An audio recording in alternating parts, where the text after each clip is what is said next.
De Hel van Voerendaal is een belangrijke wedstrijd voor jonge talenten om zich in de kijker te rijden.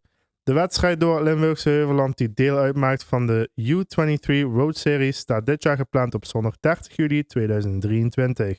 De Hel van Voerendaal is een wielerwedstrijd voor jonge belofte wielrenners uit Nederland en België.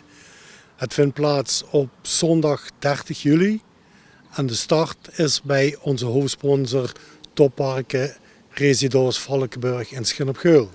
De wedstrijd gaat over 155 kilometer en 39 beklimmingen. Dus het is één van de zwaarste wedstrijden van Nederland en België in deze categorie. Het zou natuurlijk mooi zijn als we een hoop toeschouwers hadden. Dat maakt het gewoon gezellig.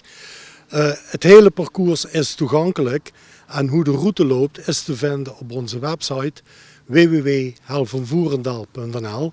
Daar staat alle informatie, route, tijdstippen, wanneer de renners langskomen enzovoort. Verder kunnen ze hier terecht dichtbij bij onze permanents, Café Keulen. Dan kunnen ze een drankje doen.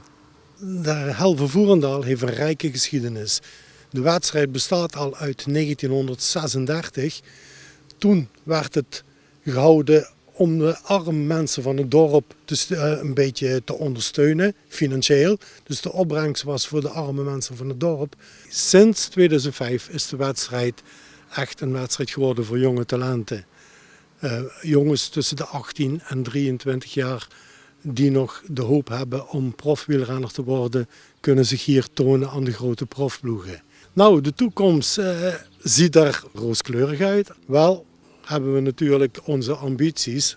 Alleen zouden we graag ook wat nieuwe mensen in ons bestuur hebben. De vergrijzing slaat toe in het bestuur en daarom zijn we hard op zoek naar nieuwe mensen die ons kunnen aanvullen en weer nieuwe ideeën hebben. Dus hebt u interesse? Schroom niet en kijk op onze website voor het e-mailadres.